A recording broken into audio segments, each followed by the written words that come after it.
പഠനത്തിൽ മികവ് തെളിയിക്കുന്ന വിദ്യാർത്ഥികൾക്ക് സ്കോളർഷിപ്പുമായി രവി പിള്ള ഫൗണ്ടേഷൻ ആദ്യഘട്ട സ്കോളർഷിപ്പ് വിതരണം തിരുവനന്തപുരം നിശാഗന്ധി ഓഡിറ്റോറിയത്തിൽ മുഖ്യമന്ത്രി പിണറായി വിജയൻ നിർവഹിച്ചു.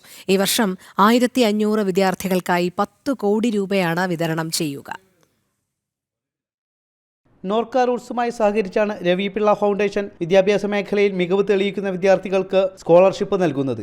ഈ വർഷം 1500 വിദ്യാർത്ഥികൾക്ക് 10 കോടി രൂപ നൽകും. രവി പിള്ള എക്സലൻസ് സ്കോളർഷിപ്പ് പദ്ധതിയുടെ ഉദ്ഘാടനം തിരുവനന്തപുരം നിശാഗന്ധി ഓഡിറ്റോറിയത്തിൽ മുഖ്യമന്ത്രി പിണറായി വിജയൻ നിർവഹിച്ചു. ഇവിടെ എത്തിച്ചേർന്ന മിടുക്കരായ വിദ്യാർത്ഥികൾക്ക് ഈ പിന്തുണ ഏറ്റവും മികച്ച രീതിയിൽ ഉപയോഗപ്പെടുത്താനും കൂടുതൽ നല്ല ഭാവിയിലേക്ക് കുതിക്കാനും സഹായകമാകും എന്നുകൂടിയാണ് കരുതുന്നത്.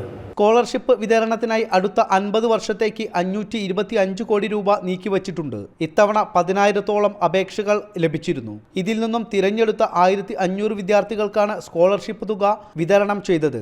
സാമ്പത്തികമായി പിന്നോക്കം നിൽക്കുന്ന പഠനത്തിൽ മിടുക്കരായ വിദ്യാർത്ഥികൾക്കാണ് സ്കോളർഷിപ്പ്. സാമ്പത്തികമായി പിന്നോക്കം നിൽക്കുന്ന കുഞ്ഞുങ്ങളെ സഹായിക്കുക എന്നുള്ളതാണ്.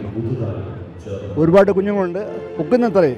അപ്പം എല്ലാ വർഷവും മിനിമം 1500 തൊട്ട് 1600 കുട്ടികളെ സഹായിക്കും. അതിന് 10 കോടി രൂപയാണ് എത്തിക്കുന്നത്. 10 അല്ല 2 കോടി 12 കോടി രൂപ നോക്കുന്നുണ്ട് എല്ലാ വർഷവും. അങ്ങനെ അടുത്ത 50 വർഷത്തേക്ക് അതിന് പണം പ്രത്യേകം മാറ്റി വെച്ചിട്ടുണ്ട്. കഴിഞ്ഞത്ര സഹായിക്കുക, അതാണ് ഉദ്ദേശം. അടുത്ത വർഷത്തേക്കുള്ള അപേക്ഷ സെപ്റ്റംബർ 2 മുതൽ സ്വീകരിക്കും. നോർക്കയുടെ ഓഫീസുകളിലാണ് അപേക്ഷ സമർപ്പിക്കേണ്ടത്. നിശാഗന്ധി ഓഡിറ്റോറിയത്തിൽ നടന്ന ചടങ്ങിൽ മുഖ്യമന്ത്രി പിണറായി വിജയൻ, വ്യവസായി പത്മശ്രീ ഡോക്ടർ രവി പിള്ള എന്നിവർ കുട്ടികൾക്ക് ചെക്ക് കൈമാറി. റവന്യൂ മന്ത്രി കെ രാജൻ അധ്യക്ഷത വഹിച്ചു. ജനം, തിരുവനന്തപുരം.